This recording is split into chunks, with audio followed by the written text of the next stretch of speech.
ગામઠી રસોડામાં આપનું સ્વાગત છે।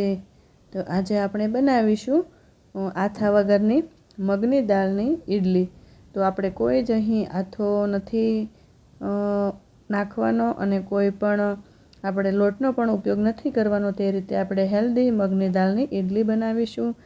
તો ચાલો આપણે અહીં જોઈ લઈએ। મેં અહીં 1 વાટકી જેટલી મગની દાળ લઈ તેને મેં 7 થી 8 કલાક જેટલી પલાળી અને રાખી હતી। ત્યારબાદ મેં અહીં ઝીણું એવું ગાજર મેં સમારીને રાખ્યું છે। ત્યારબાદ આદુ મરચાંની અને સાથે લસણ ઉમેરીને મેં અહીં વાટીને રાખ્યા છે। ત્યારબાદ કેપ્સિકમ મરચાં તેને પણ મેં અહીં ચોપરમાં કાઢીને રાખ્યા છે। તો હવે આપણે જે મગની દાળ પલાળી છે તેને આપણે મિક્સર જારમાં ઉમેરી અને આપણે તેને વાટી લઈએ। સાથે આદુ મરચાં અને લસણની પેસ્ટ પણ ઉમેરીશું અને ઢાંકણ ઢાંકીને આપણે આ રીતે તેને મિક્સરના જારમાં ચલાવી લઈએ। એકદમ અહીં આપણે ઝીણું જેવું પીસવાનું છે।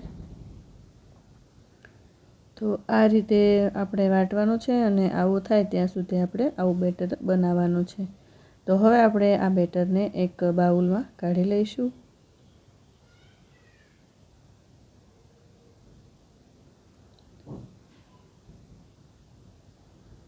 તો આ રીતે આપણે એક ચમચો લઈને ચમચાના મદદથી બધું જ આપણે બેટર આ રીતે કાઢી લઈએ। તમને જો મારો વિડીયો ગમ્યો હોય તો મારી ચેનલને લાઇક, શેર અને સબસ્ક્રાઈબ કરવાનું ભૂલતા નહીં। તો હવે આપણે આ બેટરમાં ઉમેરીશું 1 વાટકી નાની જેટલો મેં અહીં રવો લીધો છે। મેં અહીં મોટી સાઈઝનો જે રવો આવે છે તે લીધો છે। તમે ઝીણો પણ ઉપયોગ કરી શકો છો અને ન ઉમેરો હોય તો પણ ચાલે। ત્યારબાદ મેં અહીં ચોપરમાં જે મેં ગાજર મેં કાઢેલું છે તેમાં ઉમેરીશું। સાથે ઉમેરીશું કેપ્સિકમ। તમે બીજા કોઈ પણ વેજીટેબલનો ઉપયોગ કરી શકો છો। સાથે સ્વાદ પ્રમાણે મીઠું ઉમેરીશું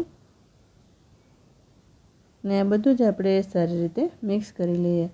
અહીં આપણે આ ઈડલી એકદમ હેલ્ધી બનાવવાની છે, વેજીટેબલથી ભરપૂર અને મગની દાળની છે એટલે અહીં આપણે વેટ લોસમાં પણ ખાઈ શકાય છે। ત્યારબાદ આપણે તેનાથી પણ અડધાની અડધી ચમચી આપણે ખાવાનો સોડા ઉમેરીશું ને આપણે આ રીતે મિક્સ કરી લઈએ અને થોડીવાર માટે ફેંટી લઈએ જેથી બરાબર આ રીતે મિક્સ થઈ જાય અને થોડો એવો આપણું જે આ બેટર છે તે ફૂલી જાય।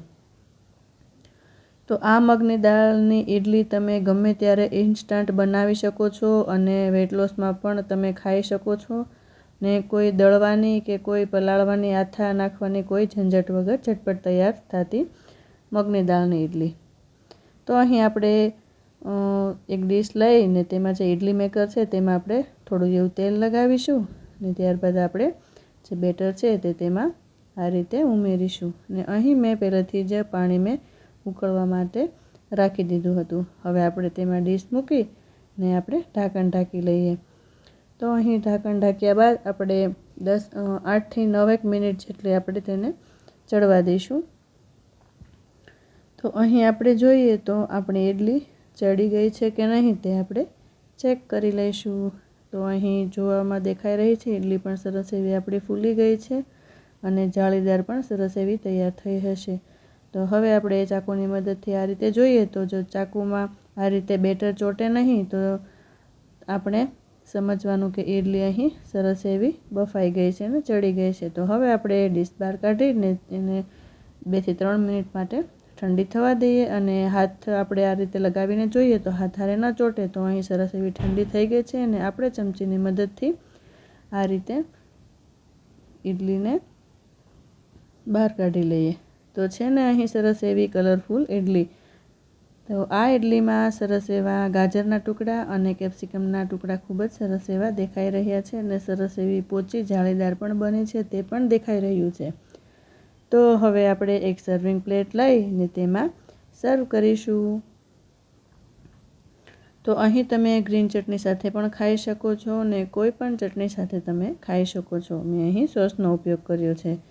તો તમે પણ વેટ લોસ જો તમે વજન ઉતારતા હો તો તમે પણ ઘરે જરૂરથી એકવાર ટ્રાય કરજો અને બનાવી અને મને કમેન્ટ બોક્સમાં જણાવજો કે આ મગની દાળની ઈડલી તમને કેવી લાગી। તો આપણે ફરી મળતા રહીશું આવી જ કંઈ વાનગીઓ સાથે ગામઠી રસોડામાં।